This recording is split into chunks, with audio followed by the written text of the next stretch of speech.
Hello everyone and welcome to the 299th episode of Primo Radical.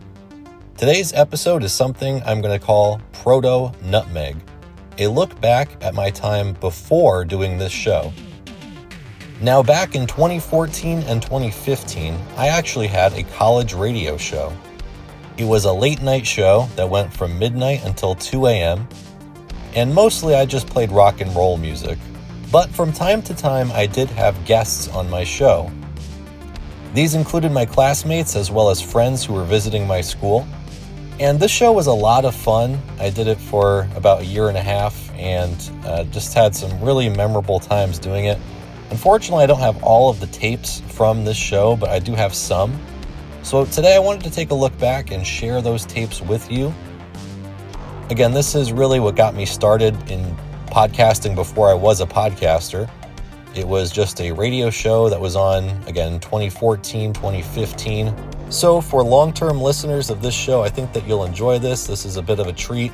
So take a trip back with me to 2014 and 2015 to listen to some Proto Nutmeg. That was Chuck Berry with Johnny B. Good.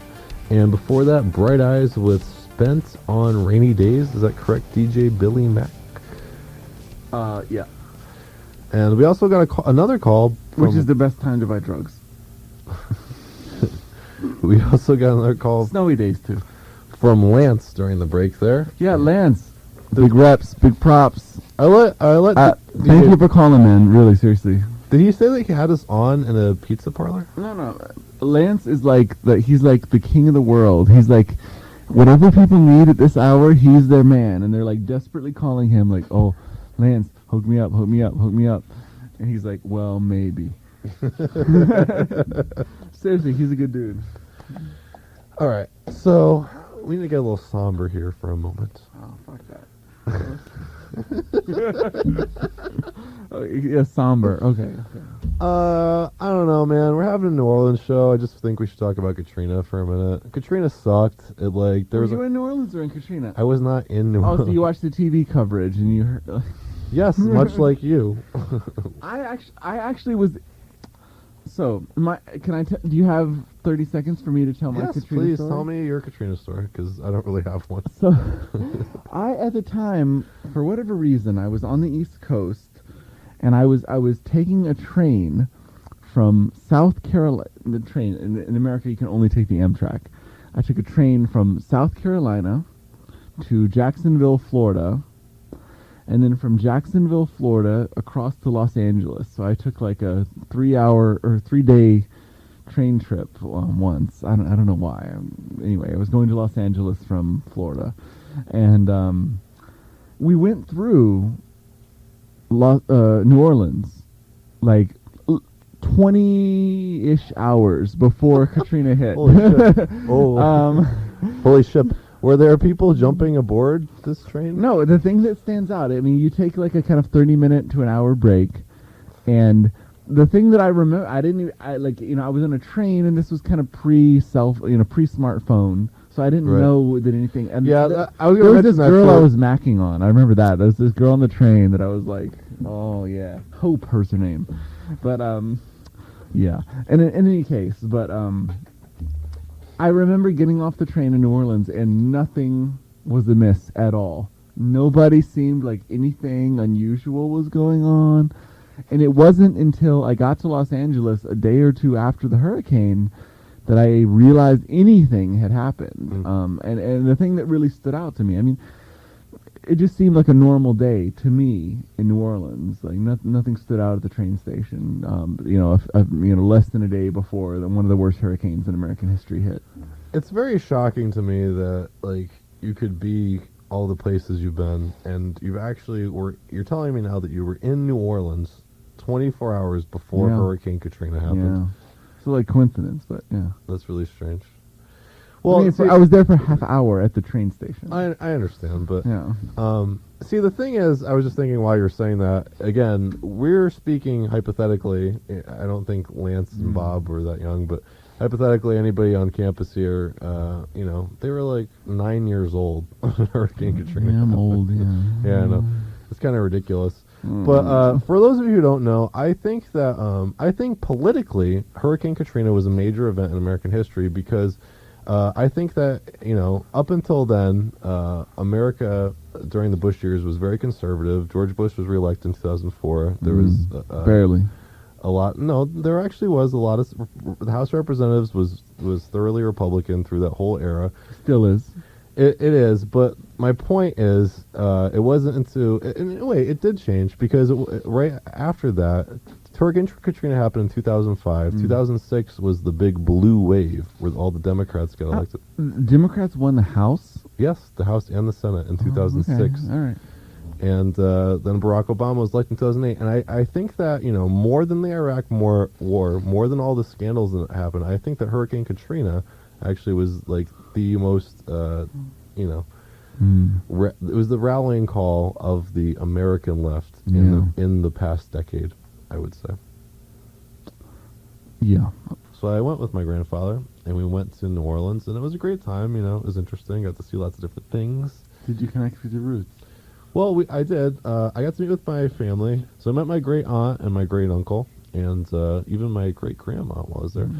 We got together and we were watching it was August of 2009. We were watching a preseason New Orleans Saints football game. Oh. And they were playing. Good use of your time. I believe they were playing the Washington Redskins. And, I was just being polite, and I was like rooting for the Saints just in front of my family there. I'm like, let's go Saints. This is going to be their year. And when I said that, my uncle got very offended. Why? Because, here I was, a young Yankee boy coming down south, a carpetbagger of sorts. Oh, yes. Yeah. He's like, Yankee, you don't understand. These are the Aints. We wear bags on our heads down here. They never going to win. The Aints?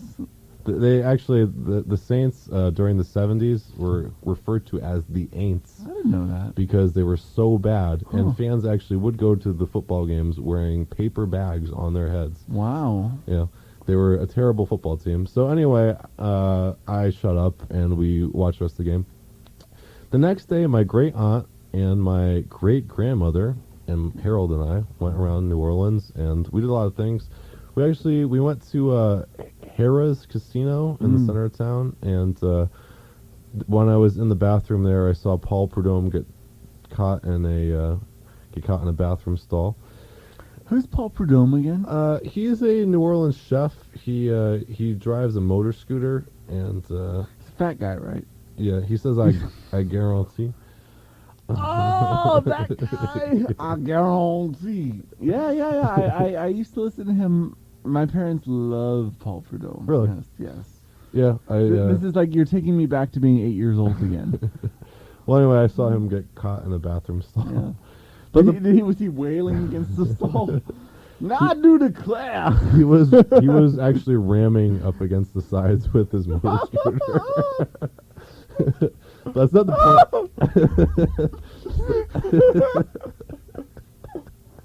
That's not the point of this story. That's the point. That's not the point of the story. My great-grandfather passed away in the mid-'90s, so my great-grandmother in 2009 was dating some millionaire. So we went to go to this like big penthouse building where like all these rich people live. The Montessori Tower. Whatever. So when we go up to the building, right, there's this African-American gentleman, and he's standing on the side of the road with a little puppy on a leash. And we're walking in, and I say, "Oh, it's a cute dog." And so we're talking for a minute, and lo and behold, after a few minutes of talking, that I realized this was Reggie Bush, the running back for the New Orleans Saints at the time. Really? Yeah. You didn't notice that this person was like a professional athlete by his build? I didn't really, it's a dude. I don't like when I'm walking up to an average person. I'm like, is this person a celebrity? It's after like a minute of talking to him about his puppy. I'm like, and I'm having a conversation with the man. Like, holy shit! I mean, holy something. Holy yes. This is Reggie Bush. Oh my goodness. And then when it hits me, I'm like, Reggie, listen, you got to do this for me. I was sticking up for you the other night, my family was talking down on me. What? You got to make this the year. Hmm? This is the year that you have to rise above all adversity and dominate, and win it all. So, he kind of bit his lip and looked side to side, and he goes, I'll see what I can do. And lo and behold, come that February, the New Orleans Saints defeated the Indianapolis Colts in the Super Bowl. And I was sitting there watching the Super Bowl that night with my friends back in Connecticut, where I'm from. And I looked to my friend Mad Dog. His mother's named him Mad Dog. I looked at him and I said, listen, man, we got to go. And he's like, you're damn right. So we got in my 2005 Ford Mustang GT, and we sped down south, and we went to Mardi Gras. We went to Mardi Gras after the Saints won the Super Bowl. It was like 2 weeks after, and that was crazy. Yeah? And above and beyond that, I would like to take credit more than anyone else, more than Reggie Bush himself. I would like to take credit for the New Orleans Saints winning the Super Bowl, and in large part rebuilding that city. I mean, maybe I shouldn't. Maybe I'm taking a little bit too much credit, but the point of what I'm trying to get here was, in the end, I was there when the Saints came marching in. So, Billy Mack, we listened to a lot of Nolans songs tonight. The bathtub. That's what I call it. The bathtub? Have you seen the film Beast of the Southern Wild? No, I don't know what you're talking about. It's good. And they called New Orleans the bathtub. There's a lot of really good New Orleans movies, actually. Live and Let Die is a great New Orleans. I haven't seen that one. It's a James Bond movie where he goes to New Orleans. I like Panic in the Streets. Have you seen that one? No. The Pelican Brief, JFK, is largely set in New Orleans. I watched JFK this morning. Really? Yeah. That's a good movie, isn't it? The scene where John Candy plays the southern the southern fop, it's like, hey daddy yo, and Kevin Costner's like, would you stop eating that crab meat? It's so great. yeah, just this morning I was watching that film. It's good. There's what's the early 90s? I like the scene where there's the homosexual orgy as well. Do you remember the scene? I think who's in the scene? There's 4 actors. I remember. Kevin Bacon, Joe Pesci, Tommy Lee Jones. I don't remember the 4th actor. Do you remember how Tommy Lee Jones is attired? They're in Greek outfits, aren't they? Aren't they in togas covered in gold paint or something? So Kevin Bacon is like Marie Antoinette. Joe Pesci is Julius Caesar, and then Tommy Lee Jones, the best, is in this golden he's in spray painted gold, and Joe Pesci has this thing. He has a chain around his waist, and he's saying, "You want to bite the chain?" And he's making Tommy Lee Jones bite it. Anyway, it's a good film. So, DJ Billy Mack, I'd like to pick up where we left off last week, because we were having a quite heated debate for the last. You all right? Yeah. Yeah. Why? We were having a very heated debate for the last 15 minutes of our last week's show about the 1990 film Teenage Mutant Ninja Turtles and whether April O'Neil had a son or not. Yeah. Now, I had time to research this during the week, and it turns out... repeatedly. I was taking notes, but I have enough money for both of us, Daniel, and you're stealing. I know this scene by heart. Now, you are right. There was a teenage character in the film named Daniel, and April O'Neil was very concerned for him, but he was not her son. He was the rich guy. He was the editor's son. He was the editor's son, and she was looking after him. So. And he So my imagined perfect world was the place where Daniel was going to hang out with the Foot Clan, where it was like, they show a 30-second montage of this, and it's like skateboarding, video games, kind of like skanky, beautiful girls, rap music, kind of mixed with punk music. It was great. This was my, when I think of New York or anything great in the entire world, this is like kind of my dream version of it. The Foot Clan's layer as portrayed in Teenage Mutant Ninja Turtles, the movie. Well, I do not think that New York really reflects that, but I do think that New Orleans does, and that is the theme of tonight's show. Yeah. And so coming up next, actually, going back to last week's show too, we were talking about Bob Dylan a bit, and we were mentioning Bob Dylan covers. So we are going to listen to first a Taj Mahal song, and then we're going to listen to a Taj Mahal song that is a cover of a Bob Dylan song. You just spent 2 hours in the company of a group of Indians, Steve. What city is the Taj Mahal in? Do you recall?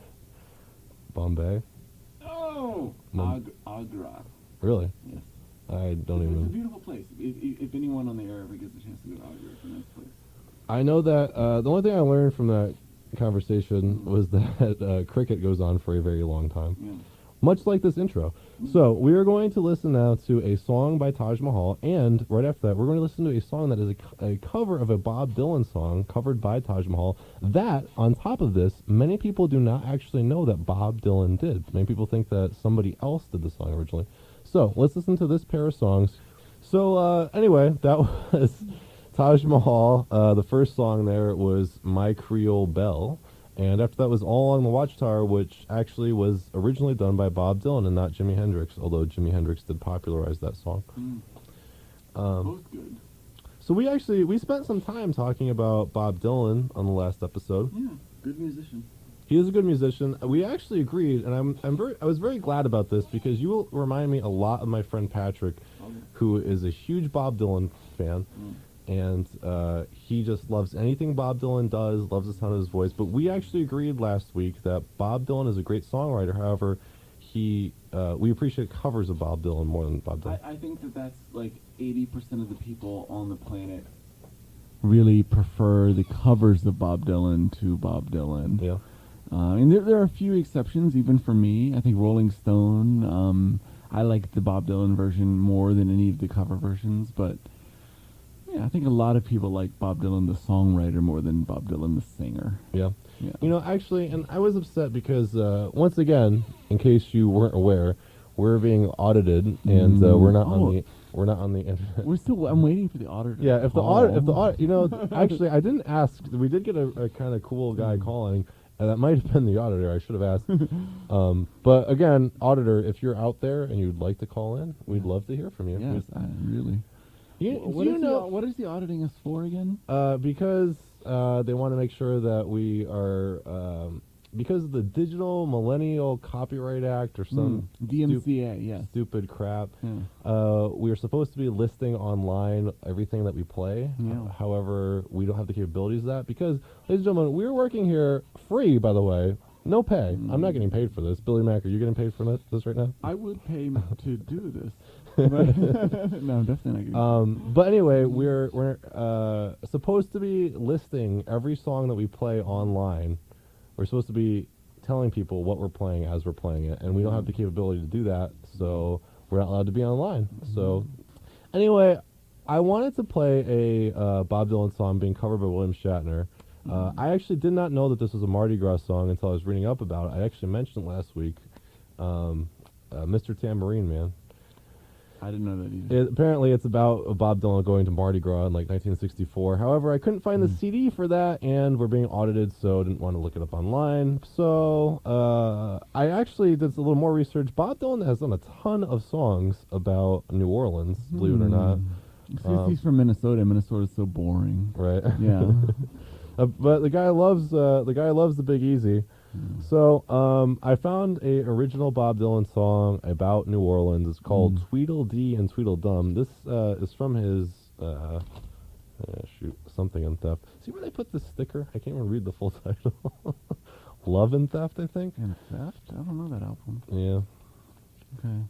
Anyway, so we're gonna listen to this. The song is Tweedledee and Tweedledum about New Orleans. Let me know if you like it after the fact. Oh, I know the song.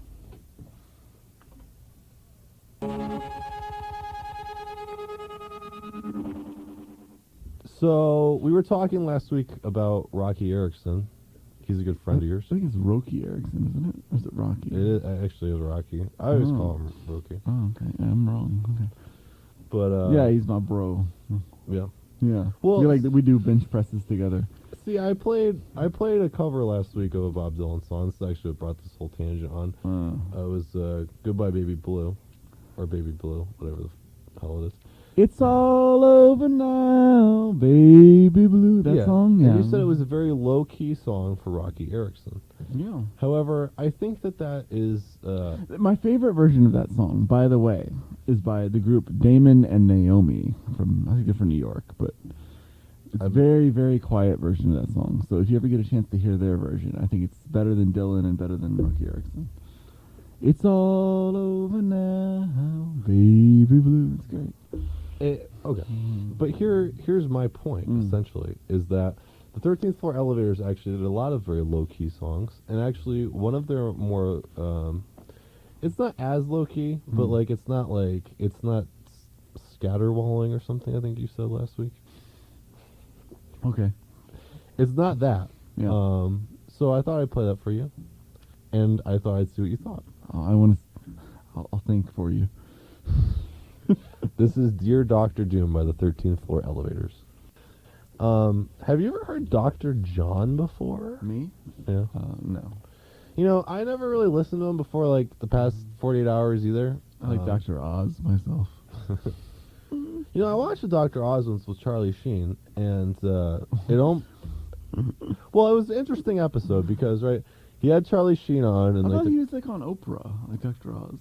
No, he's got his own show. He's got his own Okay. syndicated show. Okay. And he has all these people on, you know, week by week, and they talk. Excuse me. No, I'm not like a Dr. Oz fan. I happen to tune in. Sounds like it. I happened to tune in this week when he had Charlie Sheen on, and I thought it was, you know, Charlie Sheen's cool, you know, so I'll watch it. Call us. Charlie Sheen, what did he say? Well, He's the tiger winning, right? Well, yeah. So, like, they talked for a while, and then eventually Dr. Oz stopped the show about halfway through, and he's like, you know, Charlie, we got a request from you before you came on, and we saw that you wanted an ashtray in your dressing room. And Charlie Sheen's like, yeah, I'm a smoker, so what? What you gonna do? Dr. Oz is like, well, I want to show you something. And he brings out these lungs, and he brings out a healthy lung, and it's like a sponge, and it's very, you know, you can squeeze it and squishy, and it's great. Lovely. And he brought out this smoker's lung, Yeah. and it was like a rock. And Charlie Sheen was just dumbfounded, and he was like, this is so necrotic, I'll never smoke again. Necrotic, he said that. Yeah, he did. I like Charlie Sheen. He's good. Hollywood royalty. Anyway, so Dr. John is Nolan's You know that during Apocalypse Now, Charlie Sheen's father, Martin Sheen, Yep. suffered like quite a very bad heart attack during the filming of Apocalypse Yeah. Now, and they almost had to abandon the entire production of the film because they thought he was going to die. Right. I did. Yeah. Did you watch that documentary? Yeah, the documentary. Yeah.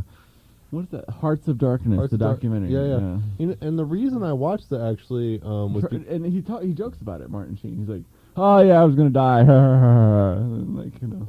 but they actually. You ever see that? Have you ever seen Community? No. TV. Okay. Anyway, Dr. John is Nolan's royalty, and let's get. We want to get back on the Nolans train since this is a Mardi Gras show. So let's listen to some Dr. John. Nolans. Kind of swear that they played the same song at least twice. Yeah, it was the same slap that booty, hit that ass, or, you know, Yeah. that type of stuff. Yeah. Smack that ass, give me some more. Yeah, it was the Akon song over and over again.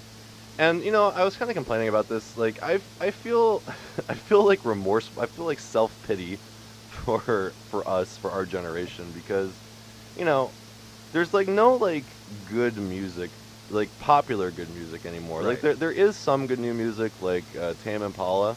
They're pretty decent. You've heard them, right? Nah, not familiar, but I'm sure I could give it a whirl. Tame Impala's pretty good. Pond also, which has some of the same members, they're pretty decent. And like Habibi, there's a few different ones, but like they're not popular, you know? It's not like Right. stuff you hear on like the top 40 or whatever. and like it's all crap. And I guess the thing is about my generation, I don't understand it. Like I don't understand how the vast majority of people our age like that music. It's just so profoundly terrible.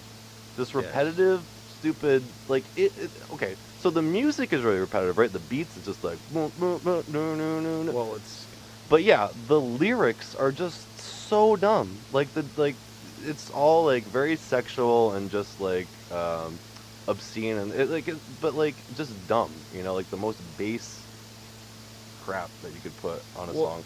even so, I think, and it's sad to say, but the beat is actually better than the lyrics.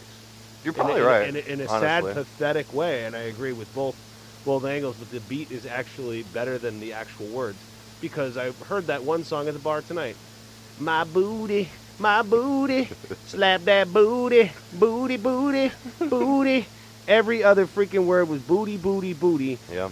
I want to go out and make a song about a booty too, and I'll make freaking $1,000 or $1 billion. Whatever. You will. But I just say like anything modern or new is just really just not no. No. Yeah. I mean, maybe it is like a generational thing too. Maybe Yeah. like the 22-year-olds out there like it. Cause like, but like when I like rap like briefly, it was like when I was like 14. It's like when Eminem first came out, Yeah. Well, that's a different material all in itself. If you look back at it, and it's just different in all in general. But the whole, today, just like being in that bar was every song. I know they were different songs, but they sounded exactly the same. It was. Yeah. Boom, boom, boom, boom, boom, boom, boom, boom, boom, boom, boom, boom, and then the boom, and then they love it's just that hi-hat sound on the drums constantly over and over, and it's like what are we listening to? I mean, Yeah. I could just like take a dump and it might sound better than that. Pretty much. So it just goes to show you, anyone out there who's listening who was born before, I guess, like 1975, like you were very lucky to grow up in that time and to have good new music come out and be popular and have like most people appreciate like somewhat intelligent stuff coming out. Like we just opened up tonight with Led Zeppelin, Achilles' Last Stand. Like that's just like legendary, great music. And we don't have that anymore. Well, we do, but you have to find it. I know And that's the exactly. Like problem. it's like you have to go out and find these bands who like don't get the credit they deserve at all. Right. Like Tame Impala, like they're kind of famous, but like not enough. Be like if you go up to like a random person on the street, like, hey, you like Tame Impala? Yeah, They'll have no freaking clue who you're talking about. Right. It's just sad. So on that note, we're gonna relive a time tonight from before we were born. And next up, we're going to hear some Wings. Now batting for the New York Yankees, the shortstop, number 2, Derek Jeter. So far tonight, folks, we heard Led Zeppelin with Achilles' Last Stand, Wings with Old Siam Sir, Arrow Right Through Me. We heard the Beatles with Lovely Rita. And those last two were King Crimson with Red and One More Red Nightmare, 2 classics off of the album Red. Which, actually, Shane, you just corrected me. Sorry, Hurricane, you just corrected me. This album came out in 1974. I thought it was from the 80s. Doesn't this picture look like it came from the 80s? No? Yeah. It looks like an 80s album cover to me. With I don't just know, like the man. faces. I don't know. Your mom looks like she came from the 80s. So, we were watching some professional wrestling earlier today. And it was pretty good. We were watching some stuff from like 2001, 2002.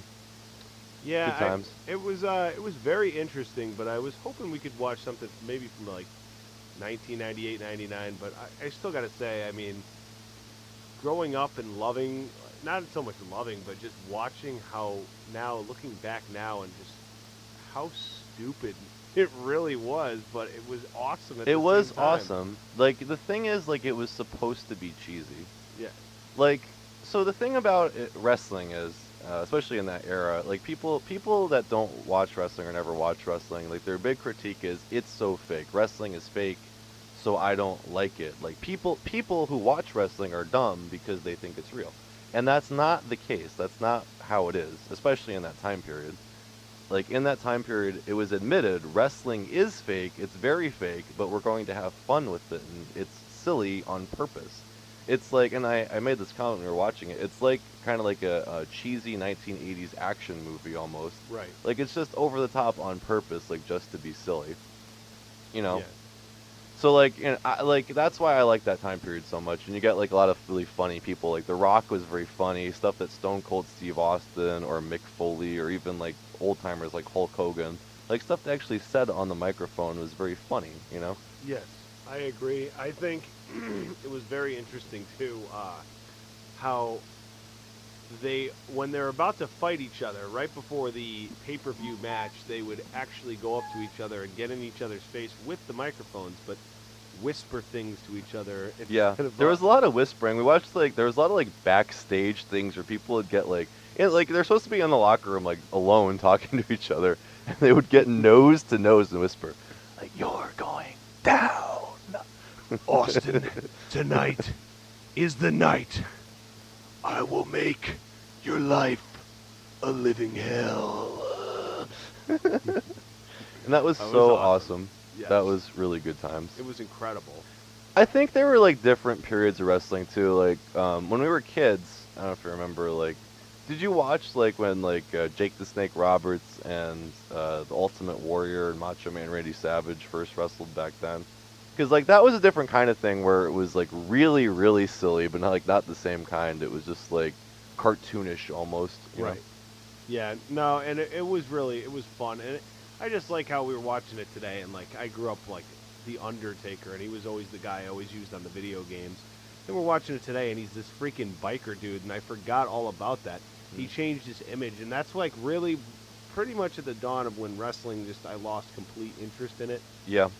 You know, It was like I think we narrowed it down. It was like 2003, like the year after the WWF became the WWE. Like that's just when it started to get dumb. yeah, it just looked like everything I watched. You know, like it was just like you could see the transition. It just got boring. Yeah. Like just like what is the point of this? It's Stupid, not like- funny. Like yeah. it's just lame.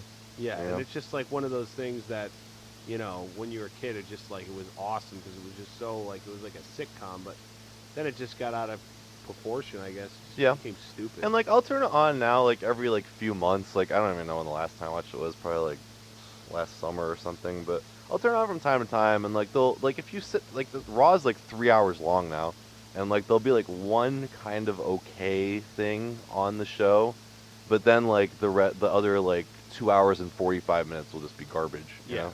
yeah, Like back in the day, like it was like 2 hours of like really interesting, cool stuff. You know. right, And like unique characters, like all those guys, like D-Generation X, and like you said, the Undertaker, Steve Austin, The Rock, Mankind.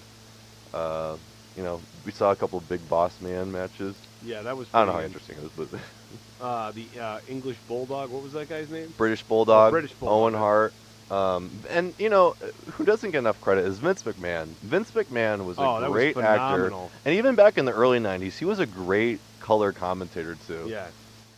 This is a total debacle. Oh man, yeah, he really his eyes, his facial Yeah, expressions. his were facial incredible. expressions are Yeah. really good, actually. Yeah, just just- like, and like he like when he gets like scared and stuff, he'll like gulp. Yeah.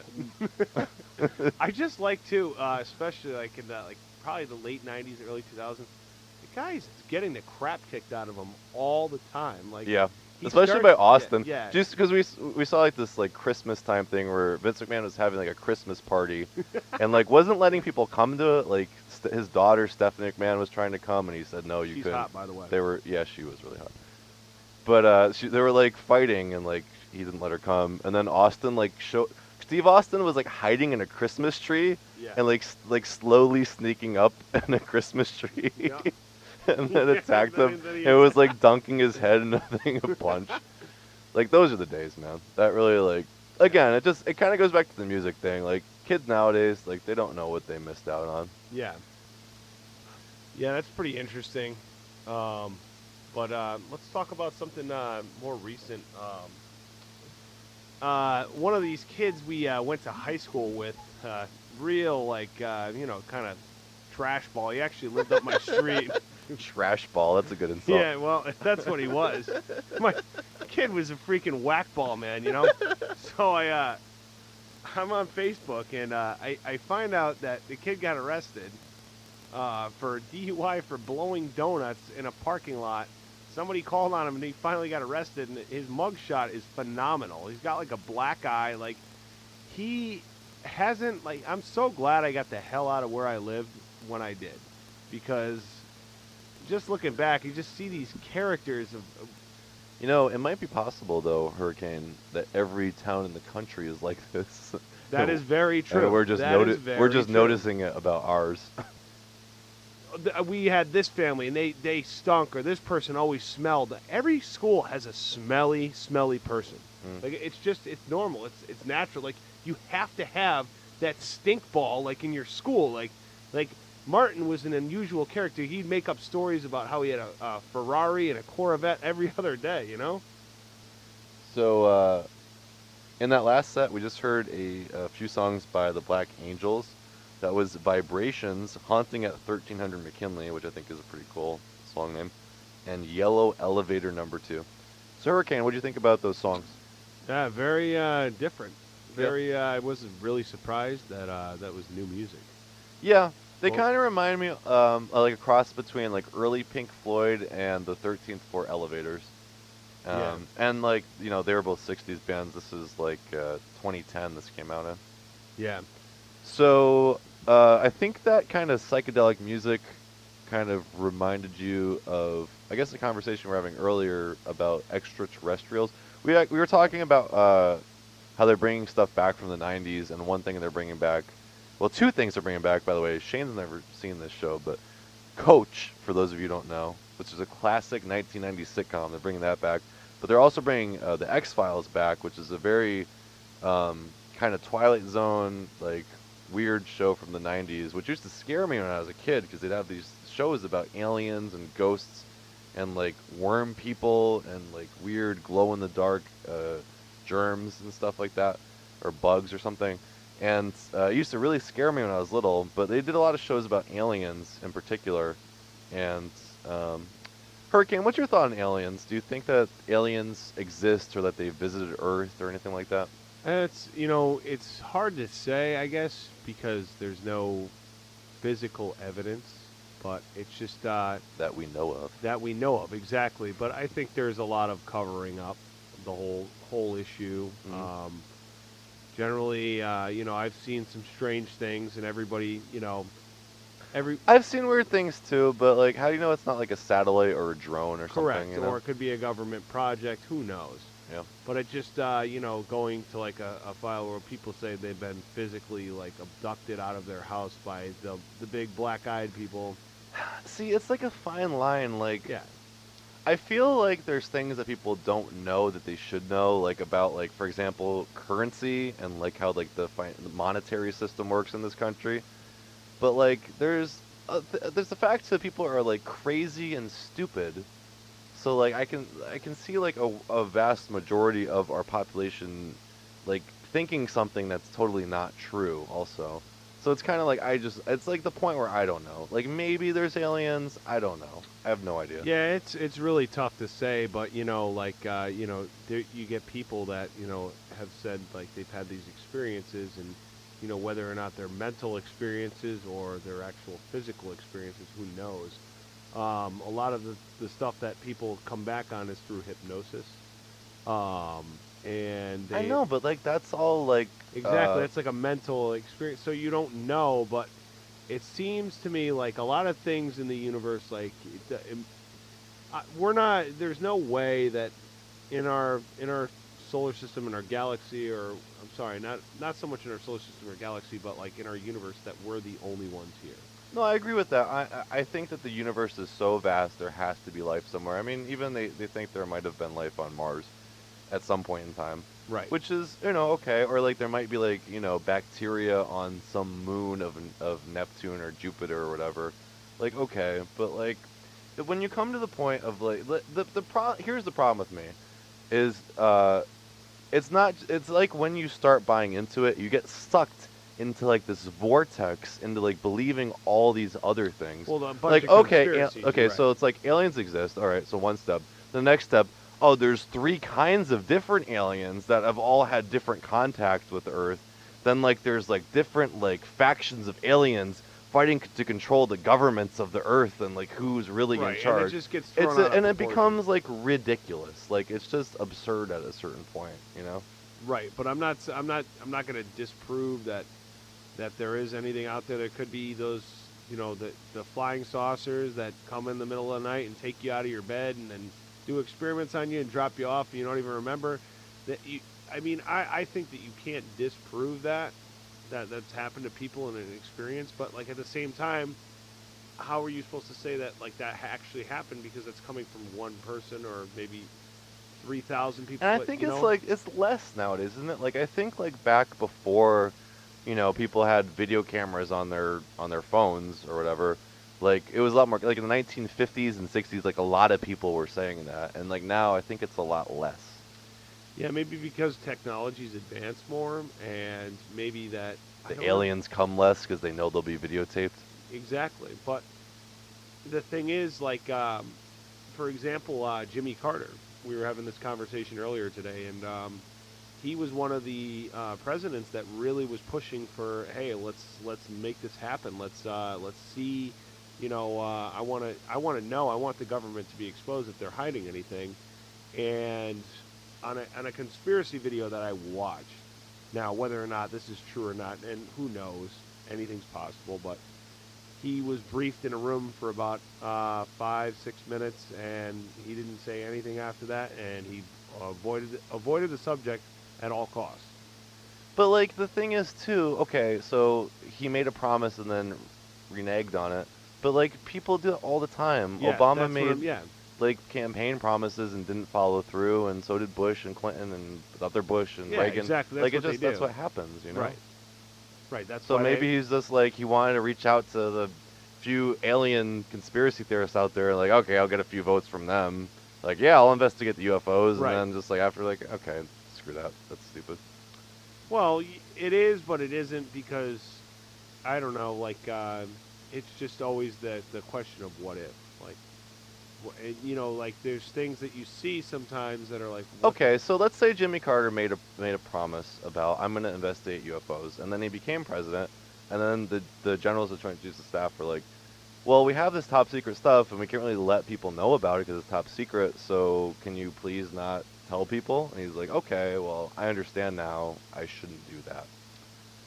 But and at the same time, it all would make sense because the government is telling him that because if let's say if it actually was exposed, then people would be in mass hysteria. It would affect religion. But the what is the point? If what was it? And, that's exactly. No, I'm not disagreeing with the what. It is the what aspect, but. Yeah. And we don't know. That's the thing. Is like okay, I don't know, and I'm willing to say I don't know. Like I don't know. Maybe lizard people control the Earth. I don't know. Maybe we've never had contact with aliens, and we're trying very hard to and can't. I don't know. Right, but like I said, it's the what if factor. That's all it really is. But I think that what you were saying before about people, everyone has cameras and everything, but a lot of these things, if you look into it, like I have, is they happen in like the desert areas or places where no one ever goes, and that's what happens. Well, like in the U.S. too, it would like happen. It would happen to like hicks, like out in the country. Right, you know? right, because those are the people that who the hell's gonna believe them, But it's also like very uneducated people and people who like might be starving Correct. for So attention, right. like more than anyone else. But it just seems there's an unusual kind of circumstance where it happens, but like sometimes these people are like, like. You know what it probably is? It's probably a thing where it's so complicated and it's like it has to happen to you. So I wanted to bring this up also. Like, do you believe in ghosts? Do you think ghosts exist? Well, it's tough to say. I mean, I'll be honest with you. I had an experience when I was a kid, Right. Where I actually physically saw a ghost. Right. And a lot of people are like, oh, I used to say this when I was a kid, and I actually found out this summer. It was at my sister's 30th birthday, and she was saying like, oh, we got on the subject of uh, afterlife and everything like that. And I said, I remember when I was a kid and I saw a ghost. And my sister Karen said, I remember when that happened. You ran inside and you described the person you saw, and it was the person that died 2 days before that. That was our neighbor. Mm. So that's when it really hit me. I was like, wow, I really didn't just I physically saw something, and I can describe exactly what it looked like. It was very it was surreal, and it's still into my brain to this day. And I was probably in kindergarten or first grade, somewhere in that range, and it was very, very real to me. Yeah. So like the thing with me is it's the same kind of thing where I'm very skeptical, and like I would just say, offhand, like ghosts don't exist. Like it's dumb, it's ridiculous. It's just like just crazy people would think that kind of thing. I don't. But then like what I'm saying is like when you have an actual experience, it like changes your thoughts on it. It's Right. like because it actually happens to you. So I had similar stuff happen when I was a kid, and it was this old like Victorian house in Hartford, Connecticut. And I had several experiences in this house that were very strange. Like I remember waking up in the night feeling like I was like being strangled. Like I had like hands like wrapped around my neck. Yeah. And then there's another time when I saw like these like green orbs floating around the room. And I had all these weird things, just like I'd see paintings that had like eyes that would follow you around and stuff. So I remember right before we were moving out of the house, I told my aunt, who was only a few years older than me, about all these experiences. And she's like, "This house isn't haunted. That's dumb." And then we eventually got in the again, we were kids. She was like 11, I was like 8. And we decided to have a seance, which is like you try to like call upon the ghosts. Right. So like we were sitting in this playroom, and I remember we were sitting like, not in a circle because there were only two of us, but like we're sitting like Indian style facing each other. And she said, "If there's a ghost here, show yourself now." And right when she said that, there was 3 different posters on the wall. All 3 posters got like ripped off the wall, like torn off of the walls. Wow. So we just went like running out of the room. So like that's the thing is like I don't know, like just when strange, like not inexplicable, but like very like hard to explain things happen to you like that. It's just it changes your mindset on things like that. So like I can see like if something really like if you saw something really weird in the sky, like and it followed you around or something, I can see like being like okay, aliens exist and they're doing all kinds of crazy stuff. So I think it's the actual experience that has to happen to you, because like the thing I really personally like can't stand is atheists. I really do not care. Like it's not that I don't care for them but they're just very like, oh, you're just when you die, there's nothing after. That's to me. I just personally feel from my experiences, there's far more to our understanding of what happens after we die than we'll ever know. Yeah. And religion is just a guide, I guess. Religion has its flaws too, and That's the thing is I think what happens with a lot of atheists, and I've been close to that point sometimes, is you get upset about people who are so certain about this is the way that things are. Right. I'm positive about that. And you just get angry about it and like, well, I'm positive of the exact opposite, that there is nothing. So I think that's what But I happens. don't And think people you get into these dumb kind of, But I've had too many very binary arguments about it. But in my life, I've had too many experiences where That's the thing. So what I'm just saying is you have to reach a point where you say, I don't know. I'm not sure. I don't know. But I think you have to open your mind too. A lot of people aren't willing to open your mind, and like, especially with religion, they feel like my mom is Roman Catholic to the T. She just goes to church every day, almost every day, and she feels that if you don't do this, you're gonna go to hell. That's not the way it is, because I sit there and I'll have arguments with her, and I'll be like, Mom, well, if you're believing in this, then what Jesus said was, if you believe in me, then you shall have everlasting life. And it comes to a point like, well, what is next? We don't know. We'll never know. That's beyond our understanding. I really believe that. So listeners, this has been our plug for the X-Files. Yeah. When this comes back, make sure you watch it. Hey, Hurricane, are you a fan of Rocky? The Rocky movies? I am. Do you have the Eye of the Tiger? I do. So, ladies and gentlemen, in the last set we heard Eye of the Tiger by Survivor. Robert Tepper with No Easy Way Out, and John Cafferty with Hearts on Fire. And like I was saying, Hurricane, I could listen to Hearts on Fire all day long. That doesn't surprise me. It just makes me want to. It makes me want to like train like Rocky, like just go to like a barn in Siberia and grow a beard and just like get fit, you know? Yeah. And like get ready to like fight my arch enemy and outrun some KGB agents, having them chase me in their car, and then their car spins out, and then they try to chase me on foot and just grasp at the snow, all angry. Well, And I climb the mountain. So I go, Drago! yeah. I'm a really big fan of Sylvester Stallone. I'm not gonna lie. Like, he is by far one of the crappiest actors that Hollywood has ever seen. But at the same time, he's the best. Like, what would we do without him? Like, I'd have nothing to laugh at. I don't know if you haven't really witnessed the movie Cobra. But I've seen it a few times. That when by I've been drunk or far, something, but- within the first 10 minutes of that movie, you will be in tears laughing so hard. It's so bad. So this is one thing I have to say about you, Hurricane. Like, this is like really your wheelhouse for anything. Like, we were talking about wrestling earlier, and I know a lot about professional wrestling, and I like it because it's cheesy like this. But like, you know about like 80s action movies, cheesy 80s action movies more than anyone I know. Yeah. Like, you've seen like, you know, those Stallone and Schwarzenegger and Jean-Claude Van Damme and Chuck Norris movies. You've seen them all like 1,000 times. Right. Just know them by heart. Right. Actually, I've been kind of researching a little bit, you know, on the internet and stuff, and I actually came across this one called Eye of the Tiger with Gary Busey.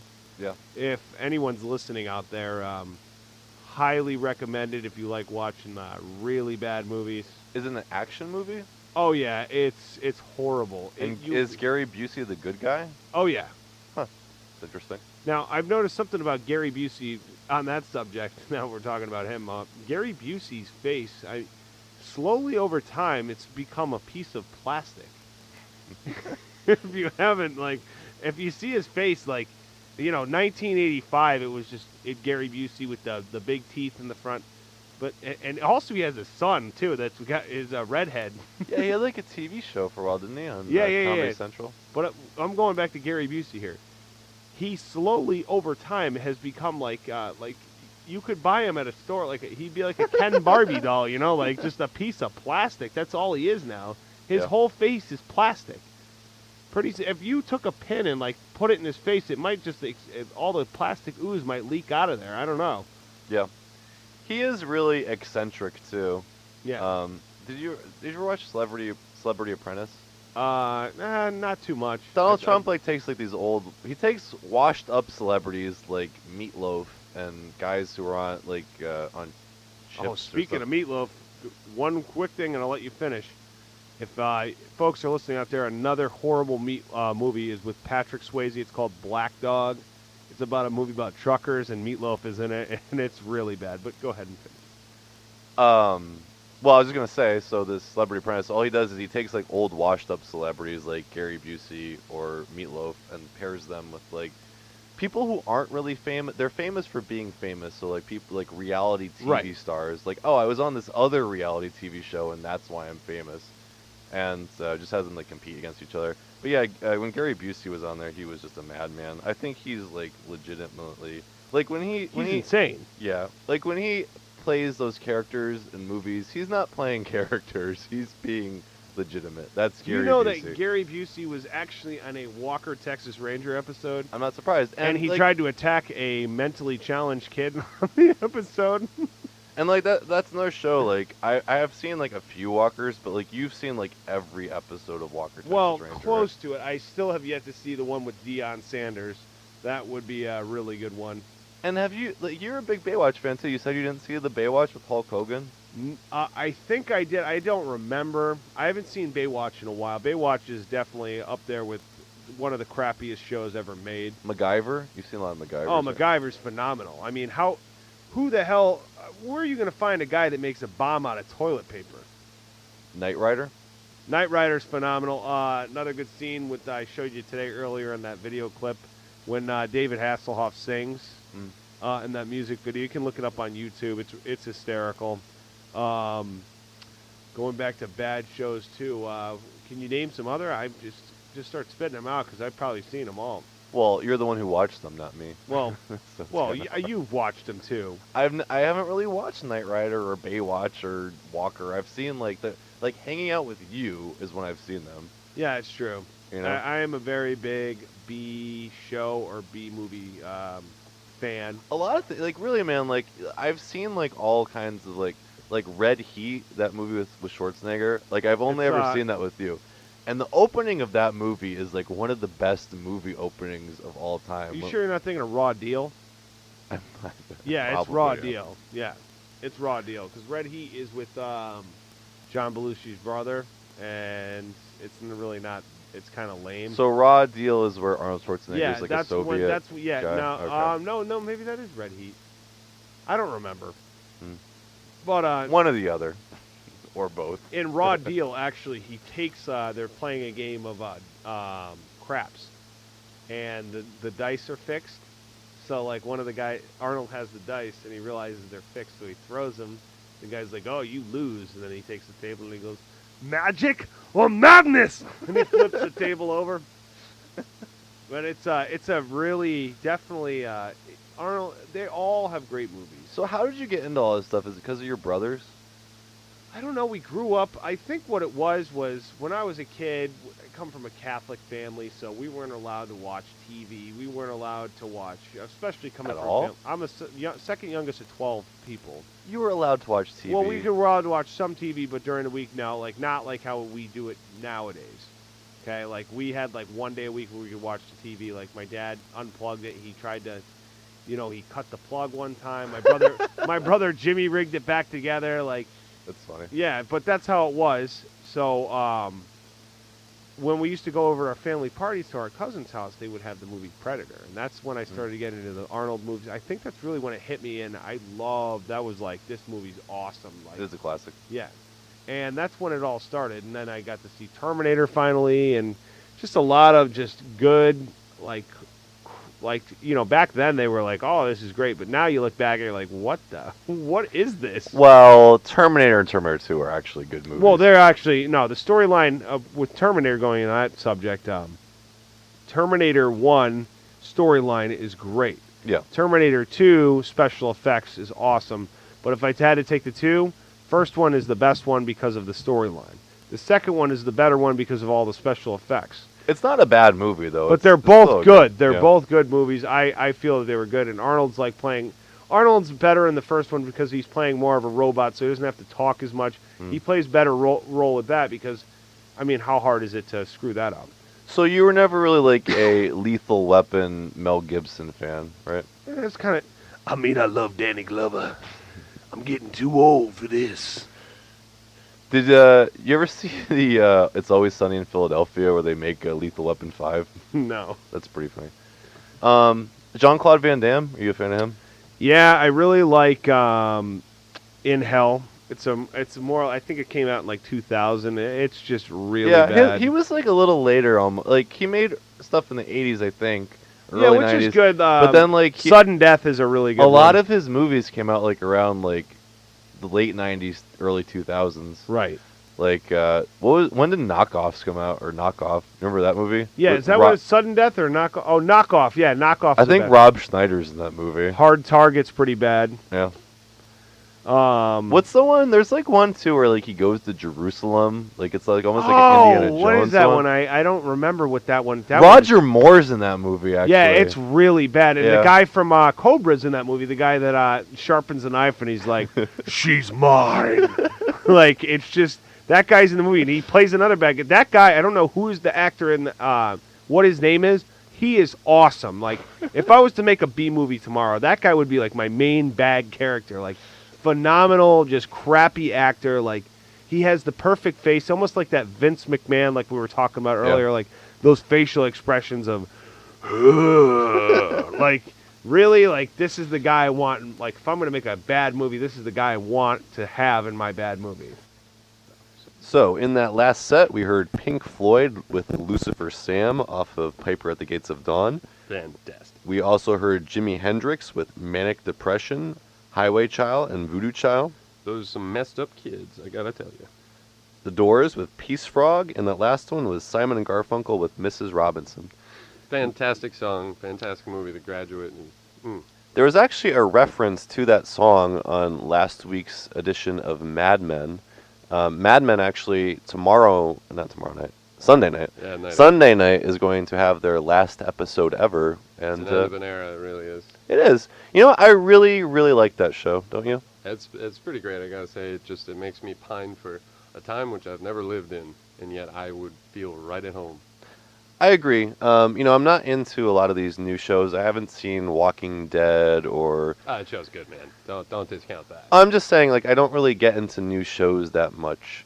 But Mad Men it has been a great show for its whole run, really. It's had very few blasé episodes. Yeah, I only just started watching it, and it really is. It's a good time. It's fun.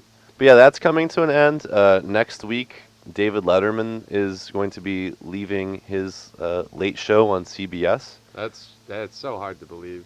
Yeah, and his career's he's been on CBS for like 22 years or something like that, but he actually has been on the air for like 33 years or something. His NBC show started in like 82. So I really don't remember a time without that gap-toothed grin of his. Yeah, I can remember actually being a small child and watching either him or I think it was like SNL poking fun at him maybe, but I always remember him being on TV.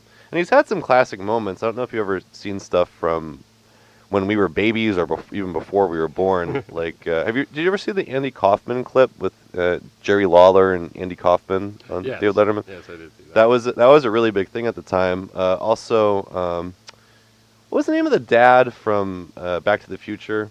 Marty's dad, the actor. George McFly? No, I don't know. The actor who played name. him. I forgot. But anyway, he had a weird thing on there, kind of like Joaquin Phoenix also had that really weird kind of. Joaquin Phoenix I think he was just he was getting into a character when I happened. think so too, actually. But I don't know. That's gonna be something, and well, that's not all that's happening. What else is going on? Well, my show is coming to an end. This is going to be this is actually my second to last episode. Saturday night will be my last episode. It's been a good run, I've had a lot of good times here on the radio. And it's nice to have you here too, also Brandel, to help this is a good time. celebrate my final shows. It's cool because years and years ago we actually talked about doing this show that we're doing right now. Yeah, and that's actually what inspired me. So we had talked a couple years ago about if we had a radio show, what it would be, and the idea behind it was to do the whole history of rock, which is actually what we're doing tonight. But that's what I've tried to emulate in all of my shows. So it's really cool that you're actually here tonight to do that. It's really it's a good time. It's like I said, it's something we want to do just for quite a while now, and I'm so very happy to finally be doing it. And if all I can do is bring this music to a few people, I'm a happy man. Definitely. And it's actually, we're going to be getting into the progressive stuff pretty soon, which I think that you and I are most into. That's kind of our genre of music. Yeah. Right after this, we're going to go straight into King Crimson. Oh, awesome. King Crimson. Folks, if you have never heard, I know you have heard King Crimson if you've heard Kanye West's No Man Should Have All That Power. If you heard that song, then you've heard 21st Century Schizoid Man. Which is really just a great tune. It is a great tune. Is that what we're playing next? That is what we're supposed to be playing, but it's got a little bit of a technical issue here. Hold on one second. And in that last set, we just heard King Crimson with 21st Century Schizoid Man off of Court of the Crimson King. Then we heard a few more Beatles songs off of Abbey Road, Mean Mr. Mustard, Polythene? Polythene Pam. Polythene Pam. And she came in through the window. Came in through the bathroom window. I'm sorry. That's okay. Then we just heard two from Genesis. We heard Watcher of the Skies off of Foxtrot, which is a favorite of mine, and another favorite of mine too, Dancing with the Moonlit Night off of Selling England by the Pound. So, Brandel, we are moving through the progressive era, and next up we're going to play, I think, a band that, I don't know, this band for me kind of opened my eyes to what progressive music was and meant. And this band always, when people say progressive rock, this band will always mean that to me. Yes, that's true. So this band is Yes, and Yes had a lot of great songs, a lot of great albums. We actually were about to play the album Relayer and the song Sound Chaser, which you and Really I cool both have an affinity for. Really cool. However, the CD wouldn't play, so we're not going to play that. And we're not going to do that, but instead what we're going to do is we're going to play a track off of the album Close to the Edge, which is it's a very cool album because, well, for one thing, it's only 3 songs. It's 20 minutes to a side and 1 song for one side and 2 for the second. But the cool thing is when we were in school, I had a teacher that had us read a piece by Herman Hesse, who was called... Is that Norman? Yeah, it was Norman. He's a cool guy. But he had us read a piece by Herman Hesse called Siddhartha, which is sort of about the Buddha. It's a fictionalized story of the Buddha, but while we were doing it, I was doing some research into the band Yes, and they said they took some inspiration from that very same novel. Really? I didn't know that. When they made this album Close to the Edge. And the thing is, I sat down, I picked apart both the book and the album, and they're really like, there's some very loose correlations, but actually the funny part is the title of the track we're about to play, and You and I, was the only direct correlation between the 2 pieces because it was just a very strange piece of dialogue from within the book. So, this song, it's actually, I would say, one of my favorite songs, honestly. And one of my favorite bands. Right, and this album is probably one of the best albums, I think.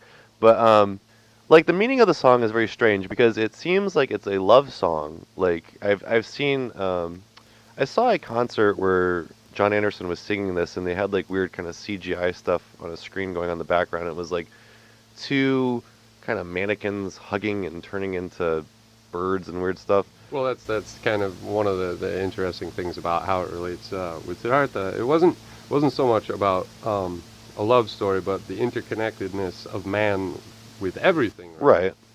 Because you can take apart like some of the scenery from the book and extrapolate it to the lyrics that John is. The lyrics they write are usually very esoteric, but they fit the music, and that's the most important part. You can't go wrong with that. Right. And that's the thing about the lyrics, I mean, to a lot of Yes songs, but particularly this, is it paints a picture, but in words that don't really make sense per se. A lot of them do not relate, but if you... Like, it paints a very vivid picture. Like, Yeah. I can, like, imagine, like, the words kind of unfolding in, like, a visual way, but, like, you know, the words themselves are nonsensical. There is a lot more meaning to it if you do pick up that book, Siddhartha by Herman Hesse, just because the whole "and you and I" thing, like I said, it's about the interconnectedness of really everything. So, I guess that's enough build-up. We're going to play this for you folks. This is the song "And You and I." It's off of the album Close to the Edge, and the band is Yes. Really good stuff. So, in that last set, we cruised through the 70s and well into the 80s. That was Elvis Presley with Burning Love, Fleetwood Mac with Go Your Own Way, ELO with Turn to Stone, Santana with She's Not There, which is a cover of Cream. No, it's not. It's not Cream. It was a band called the Zombies. Oh, the Zombies. Don Argent was in that band. I apologize. That's okay, man. The Zombies. That's what I'm here for. Wings with Uncle Albert, the Moody Blues with The Voice, Michael Jackson with Smooth Criminal, Just which was fantastic. later redone by who? Alien Ant Farm, sir? Correct. And Metallica with The Frayed Ends of Sanity. Which, not my favorite song by them, but it's a cool one. Now, I just wanted to do. I had one request for this evening. Actually, I had several requests from the same person, but she just really couldn't pick a song that we could find. So instead, we settled on this little album, self-titled, from the year 1993, which was a strange time for music, I have to say. It was called Porno for Pyros, and we're going to do a song off the album called Pets. It's kind of a, it's not really grunge, it's just like a 90s rock feel, sort of. It's got a little bit of a swing rhythm to it. I think you guys will enjoy it at any rate, so let's just jump right into that. So, Brandel, Yes, sir. it's 2 a.m. The middle of the night? Do you know what that means? Yeah, we're something about a borderline. It means my fear is gone. Ooh. Da-na-na-na-na-na-na. and joining me tonight is the one and only Joe. Joe, it's wonderful to have you back on the show. It's great to be back. You co-hosted with me once about a year ago, I think, and it was a pretty good show. Yeah, I have to say it was pretty magical. We went up on the roof afterwards, and it's pretty cool up there, isn't it? Well, allegedly, because I don't know who's listening out there, but if we were on the roof, it would have been pretty cool. Yes. Well, it's a sweet view, or allegedly a sweet view. So, everybody's coming back from winter break, and how was your break? It was pretty tranquil. I got to go back home to South Florida, and I gotta say it was 3 weeks well deserved. And your family lives in Miami now, right? Well, a little bit north of that in the Fort Lauderdale area. Oh, that's cool. Yeah. Have you ever been to the other side of Florida? Have you ever been to the Gulf Coast of Florida? It's funny you should mention that. I hadn't up until this past break, and then we took the 3-hour drive to head over there into the Tampa area. That's sweet. I like Tampa. I mean, it's kind of cool. Have you ever been to like Fort Myers, or did you go there at all? Cape Coral? We passed by that area. That's a really cool area, I think, because the Atlantic coast of Florida, I kind of get like it's almost like the Northeast a little bit. Like yeah. It's very flashy and very very populated, heavily populated. But the Gulf Coast of Florida, it seems like just like a lot of old hippies went there and kind of retired, and it's a little more laid back, kind of more chill, I think. Well, it's got an interesting vibe over there. It's true, it's a lot more laid back, not exactly your spring break capitals of the world. But then you, oddly enough, have Clearwater, Florida, which is like the birthplace of Scientology. So just really random stuff goes on that side of Florida. We don't like to talk about that side. Is that not the real Florida? It's, well, I've heard an argument that Florida is like 6 individual states combined. So that's, I feel like I'm from one substrata that you said was flashier and more densely populated, but it is a bit more reminiscent of the Northeast, I would say. Have you ever been to Key West? Oh yeah, a couple times. How is that? Because I think that I've never been there, but I imagine that's similar to what I'm talking about, like kind of just like old hippies, a lot of just sitting around on the beach, not really, going out clubbing per se. No, that's where you still have people reliving the Margaritaville days out there, and they, it's a lot of 50, 60-year-old white people just hanging out, trying to relive the 60s and 70s, I think. Awesome. So that's I would love that. No, you probably would, but it's a drive. It's deceptive. And you could probably tell that I love that based on the music that we played so far here tonight. Our first song of the evening was Bad Company by Bad Company off of the album Bad Company. Then we played Itchy Park by the Small Faces, Blue Oyster Cult, Don't Fear the Reaper, and then we heard a cover of Jumpin' Jack Flash by Johnny Winter, and we actually got a call from John telling us that he appreciated that, and we appreciate you calling in, John. And anyone else would like to call in and request something? As I was explaining to John, our music library here is not the best, so it's a little difficult to fill requests. But if you'd like to call, I can try to match something similar to what you like. Please do call. I'd love to hear from you, and I can put you on the air too. Think of us like a poor man's Pandora right now, if you'd like.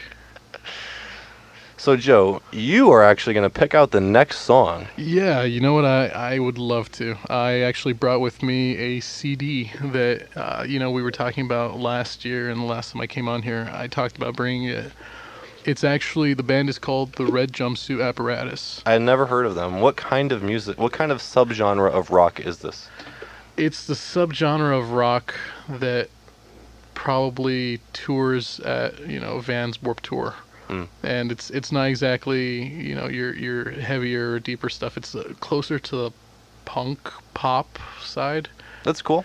As I think the last time you were here, we were playing like some Blink-182 and stuff like that. Oh yeah, we definitely waxed nostalgia. I loved that so much when I was younger. So I've never heard this band. I'm hoping that it's a whole. You're gonna open my eyes to a whole new subgenre that I may have not appreciated as much in the past. Well, hopefully, because this is definitely one that I had ignored for a long time. But there was a time in my life where a lot of quieter bands and artists were really hitting my laptop, my iPod, but no one else was really listening to them. Acceptance, Cartel, a couple of bands that sort of don't really get a lot of radar time. So I think this was sort of one of them, and that's kind of why I wanted to bring it out here, see if maybe even the listeners might want to have a go. Okay, sounds good. All right. So, what track number is this? I think I'd like to try Face Down on You Guys. Okay, Face Down on You Guys. No, it's just Face Down. Sorry. Gotcha. All right. That could have been So this is the Red Jumpsuit Apparatus Correct. off of the album Don't You Fake It. Don't And You Fake It. This came out in 2007 Yeah. by Virgin. Oh. So I'm sure they were later sacrificed into a mountainous volcano. So, Am I doing this right? Oh God. No. This is the part of What the did show you where do? if this was a cassette, the cassette itself would start spitting out the tape inside. I never saw it say that before. Put that back in. I don't know what a talk arrow. Oh, we get another call. Oh, fantastic. Let's see if we can put this person on the air. Hopefully, I don't swear. Yeah. Oh, it's like a whole new thing too. Hi, is this the radio show that is offering people to call up? Yeah, as I was trying to say, we don't have that big of a music library, but if you'd like to make a request, I can try to find something similar to that. Okay. I found you by accident. Happened to just hear somebody kind of discrediting 50 to 60-year-olds that had been to Key West 2 or 3 times. No. What we were actually saying was that we prefer that compared to like Miami, because Miami is like a little too flashy and it's too much party. It's too, and like we kind of prefer like the more kind of laid back. And it's not discrediting because I'm talking about like my family members. So like, is there there. a song that you'd like us to play? Oh, yeah, I can come up with some, probably offer you some suggestions. But I thought it was really interesting, and I'm glad that he offered what he did, that he's honest, and said that he found that alluring quality of that time or whatever. Absolutely. It might be deceptive. Or that, it's cool that 50, 60-year-old white people are down in Key West trying to relive the 60s and 70s. And that might actually not be what it appears to be. No, I appreciate him saying that. So do you have a song that you'd like us to play? Yeah, let's see what you got. Why don't you go way back to the day and look for Ruby Tuesday? Okay. Ruby Tuesday. You're a Stones fan? Yeah, you could say that, I suppose. It's not that I'm an anything fan or anybody fan, but I recognize something when I see it and hear it. Okay. Well, we're gonna play this one newer track, and then I'll put on a long set of Stones for you. Does that sound good? If you've got anything more recent from the not from the Stones, but from Mick Jagger, not recent, but compared to Ruby Tuesday, there's one called "Goddess in the Doorway." Okay. I'll see if I can dig that up too. And what's your name? Isabella. All right. Thanks, Isabella. Appreciate it. Now, unfortunately, looking at our machine right now, I still see that it says talk error. So that appears like this track that we wanted to play isn't going to play. It is quite unfortunate. I'm wondering why that is. But, fortunately for Isabella, I actually brought a bunch of Rolling Stones here tonight. And I would love to play that. I'm actually a big Stones fan. And I didn't used to be. I used to kind of, I don't know, I thought they were too bluesy or something like that. Ah, you got it, In that time. Okay, cool. What track is it for? 4, yeah. All right, let's do it up. And joining me tonight is DJ Kush. What's up, DJ Kush? It's good.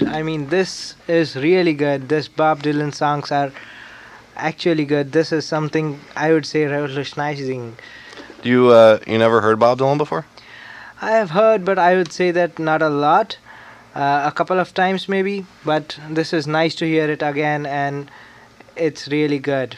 He really did kind of set the tone for the '60s, I'd say, in some ways. Some of these songs, like "Blowing in the Wind," like that was like 1963, so it was, like this kind of folk music was a little trend-setting, I guess you'd say. So next up, I did want to play a few songs by The Animals, who I think are kind of an underrated band from the early to mid '60s, also late into the late '60s. Have you ever heard The Animals before? Never. They did the song "House of the Rising Sun." You ever hear that song? No, I've never heard that. Well, we played that last week because that's about New Orleans, and we did a Mardi Gras show last week. Did you get to celebrate Mardi Gras at all? Actually, I didn't. I was planning to go to New Orleans, but I could not. And we're going to play a few Animal songs right now. The first one is "Don't Bring Me Down." Transcendental meditation with him. So I don't know how he influenced them, but I think they are great, and I think the sitar in their music and has been great. So I would say that it's actually a great combination of sitar mixing up with the Western music. Yeah. Well, as someone who was an undergrad major in English and philosophy, I do think that there's a history of that for the English. A lot of artists have often looked to India or also like Tibet. We're gonna hear another song here that's based on the Tibetan Book of the Dead. So this seems to be a trend, through like Romantic and Victorian literature, and also happened to influence 1960s British rock music. So right now we're going to listen to that as I take a request. This is "Love You Too" by the Beatles off of Revolver. So we were just talking about I just gave my friend here a nickname Road Dogg. Road Dogg is actually from professional wrestling. There's a professional wrestler called the Road Dogg, Jesse James. He's a member of the tag team, the New Age Outlaws. Road Dogg, have you ever watched professional wrestling? Because it would be kind of ironic if you have not. Yeah, I mean, growing up, I was definitely child of the '80s. Ultimate Warrior, Hulk Hogan. So sorry to interrupt you, but the WWE, formerly WWF, they have their own Hall of Fame, where like if wrestlers, over a certain period of time are put into the Hall of Fame. And this year, Ultimate Warrior is getting inducted, and so is Jake the Snake Roberts. I don't really agree with the Jake the Snake call. You don't like Jake the Snake? Come on, man. Jake the Snake is a legend. Yeah, I mean, but just because they've done this. Here's the question that I want to know about the WWE, formerly WWF. So, The Undertaker, so maybe it's been a year or two, but he was definitely in the ring as of like a year or two ago. Is he still there? So here's the deal with The Undertaker. He's like, immortal. Well, yeah, he is immortal.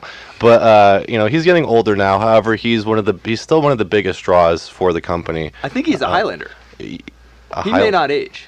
Yeah, but he draws a lot of money for the company, right? So what happens is he has this thing where he has a streak, an undefeated streak at WrestleMania. WrestleMania is like the big WWE show they put on every year. They've done it for like 30 years now. The 30th one actually is this year. So he has an undefeated streak where he hasn't ever been defeated at WrestleMania. I think it's like 21-0. He's gone now. So what they do is the past few years, he doesn't really wrestle at all, except for at WrestleMania. He comes out once a year, beats somebody at WrestleMania. Actually, he puts on very good matches. So like he saves up all year and then puts on a really good match at WrestleMania and beats the guy, and then isn't around for a year. So he still is around though. That's pretty amazing. He's this year Yeah, well, then he goes to Denny's and he gets his half-price meal on a Wednesday. Some of those guys are old, man. Like Ric Flair just retired a couple years ago. Like he's in his mid-60s. Jerry Lawler, I think he might still be wrestling in independent promotions, and he just had a heart attack like a year ago. I love the matches where they have the big names come out against somebody who comes out with first name, last name, Jason Vassaros. Who will come out and take on Coco Beware. And actually, Coco Beware, and I think his name was Jason Vassaros. I saw them live at sort of a B circuit pro wrestling Right. circuit in the Philly area a couple years ago, and everything else was for show. Everything else was a stomp of the foot. Jason got the crap kicked out of him. It was amazing. I loved it. I just I needed to interrupt that last song because we got a caller in here. Apparently, a basketball player from the Utah Jazz, Christopher P. Chris, are you here with us? Can you Can you hear me there? Can you hear me there? Yeah. How's it going, Chris? Good. How are you? Pretty good. I appreciate you calling in tonight, calling in the show. Well, I'm a long-time fan of the show, but I've never had the guts to call in. Now, you told me when you called in you were actually a basketball player with the Utah Jazz. Is that correct? Yeah. Yes. And are you a long-time player? I'm sorry, I don't follow basketball. I have to be perfectly honest with you. I really don't watch the game. So, are you a long-time player with the Utah Jazz? Well, I joined the Utah Jazz about 3 years ago. It was kind of funny. I just kind of walked in and they were looking for somebody, and I said, "Hey, I can play." So I just kind of took to the court, and one thing led to another. And we're not one of the best ball clubs in the franchise, but hey, we're out there trying to make a name for Salt Lake City. I'm sorry. What position do you play? I am one of the back men. Okay, so you play in the back of the grouping of guys? Yeah, I guard the basket. Okay, so you never shoot the ball, you never throw it into the hoop, as it were. Well, not usually. I mean, one thing I think people take for granted about basketball is how heavy the basketballs are. Like they're made of a very thick, rubbery material, which is actually, it looks smooth to the touch, but it's actually it's almost embossed with these little, almost dots on it that give it this very strange texture to help you grip the ball. But it is easy to grip, right? It's easy to grip, it's heavy? Yeah, it's heavy, and another thing that I don't think a lot of people who watch the game understand is the difficulty. You have to constantly be dribbling the ball. Like, you can't, in basketball, you can't just, for example, take the ball, run with it, and shoot a basket. You have to sort of bounce it along the way as you're running along the court, which adds a whole other dimension of... Yeah, that's a rule, isn't it? Aren't you supposed to bounce it as you go down the court? You do have to bounce it, yes. And if you don't do that, there's an offense. Really? It's called traveling. Wow, that's some weird, wild stuff. So, I mean, it's a lot different than I think most people's perception of it is. But I don't often get to shoot the ball. Well, that's unfortunate. So what do you do mostly? You try to stop the other team from scoring on your basket? Well, that's sort of the other side of the basketball coin. Right. Is that while you're trying to score on them, they're actually trying to score on you. Wow. It seems like there'd be a lot going on there. A lot of different dynamics in play. It's more than just running up to a basket and trying to shoot it in. You have to also be thinking about what they're going to do to try to score a basket on you. And that is where a person like me comes in to try to prevent them from doing that. I see. There are a number of strategies you can apply to... Well, I'd be interested to hear a few because, I can't imagine there's much that you can actually do out there. Well, that's kind of the experience at first, like when you're just a rookie out there on the court. The guy runs up and it's like, whoa, what do I do? But one of the things one of the coaches told me after a couple of games where I'm like out there and the guys are like running up and scoring and I don't really know what's going on, is he said one thing you can do is you can take when they're running by, you can take the ball from them by actually, like, when they're bouncing it, like what we talked about, you can actually, like, kind of get it away from them, like bounce it away.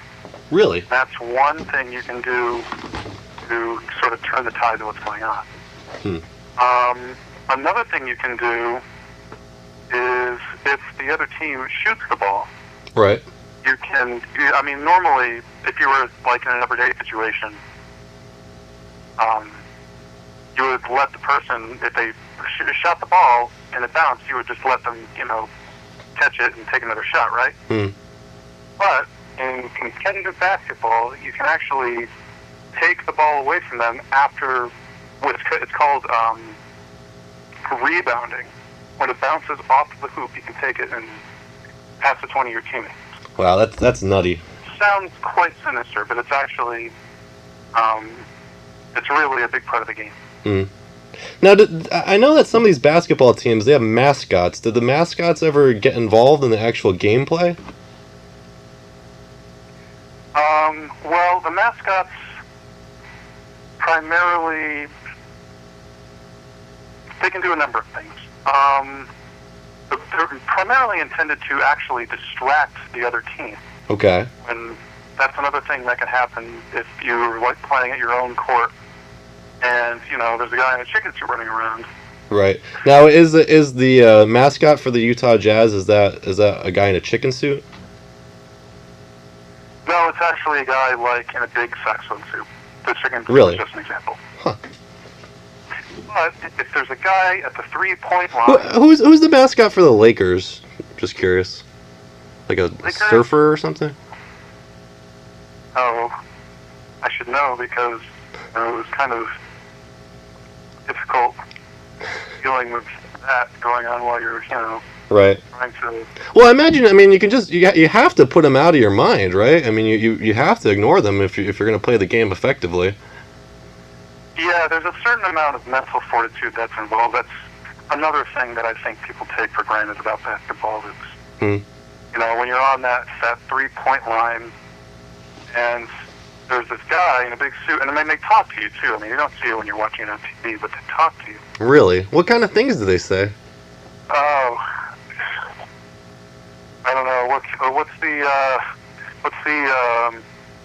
age? Is there an age rating on this? Yeah, well, you know, we do have to abide by FCC guidelines, so, you know, I'd keep the language clean if you can.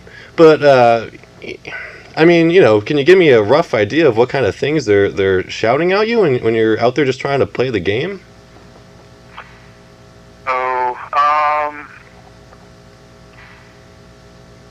Let's see. Well, let me put it like this way. Let me put it this way. They'll say things like, "Why don't you go home, you fruitcake?" Jeez. It's not quite as polite. Things like that. That's unfortunate. You know, I don't think that kind of behavior belongs in basketball. Honestly, I mean, the teams are just fine with these mascots doing these kinds of things. Well, you know, it's just kind of part of the game. It's kind of like in bullfighting, you have the rodeo clowns. I mean, that's maybe a little bit different, but...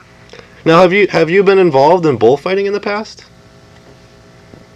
And I am sometimes on bullfighting teams. I like to... Really? It's a team. Yeah. It's a team sport. See, I thought it was an individual thing. I thought one guy goes out there with a bull and... But you're saying it's actually a team activity.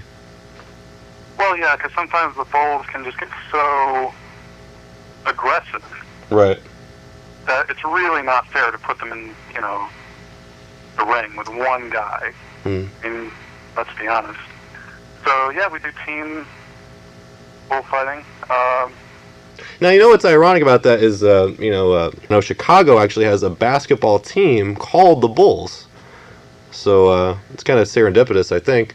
I believe Michael Jordan plays for them. I think he's a pretty good player on the Bulls, right? Oh yeah, that's the underwear guy, right? Yeah, and he, you know, I don't know if he plays offense or defense, but I believe I've heard that he plays for the Chicago Bulls, right? I think so. Yeah. Wasn't he in a movie with Bugs Bunny? Right, exactly, that guy. Yeah, I think that was really what kind of sparked the interest for me to play. Really? I saw that movie, and I was like, maybe I might want to do that someday. And here I am. Well, that's a fascinating story. Now we're approaching the 1 o'clock hour, so I do have to get back to playing some music. But if you'd like to stick around and talk some more after a few songs, you're more than welcome to. Sure. Well, I'll be listening in. All right, let's go back to some more Ozzy Osbourne. Christopher Cross with Ride Like the Wind. Steve Miller Band with Take the Money and Run. And Jimi Hendrix with Steppin' Stone and Voodoo Child. That last one, of course, I said went out to Hulk Hogan because the Hulkster used that in WCW in the late 90s as his entrance theme. And actually, Road Dogg, we just watched a Hulk Hogan movie You know what I 2 learned nights from that ago. Hulk Hogan movie a couple nights ago? The name of the movie, by the way, is No Holds Barred. And it's an amazing movie. Yeah, it is actually probably the best movie I've ever seen. It may be second best. I think that It's pretty intense. They live. It's pretty wildly intense. But there are definitely 2 wrestling movies that are better than any other movies. Oh yeah, they live what is the best. But what I learned is that in the late 80s, early 90s, corporate America was really evil for the sake of being really evil. That's all that they wanted to do. Lots of crystals and Japanese art. They right. They held crystals. They smashed crystals to emphasize points. It was just an amazing era. It kind of took me I didn't even really get the plot fully until after we watched it to understand what was happening exactly.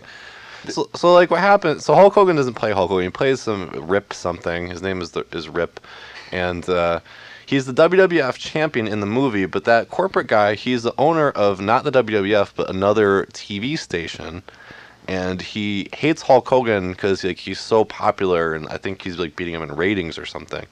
So he's creating this whole street fighting thing, the no holds barred thing, to try to entice Hulk Hogan to come over to his network so that he'll get more ratings. Right, and Hulk Hogan will have none of it because he's the people's champion. Well, he didn't want to participate, but they sure pushed him over the edge. They crippled his brother and assaulted his girlfriend in a parking lot and everything else they did. Did he participate? No.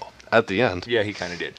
But, and mind you, we're bringing this up because WrestleMania is right around the corner. It is. Right around the corner. But I don't want to leave the topic of No Holds Barred yet. I just want to mention one thing. That Zeus guy in that movie, the bad guy, did you recognize him?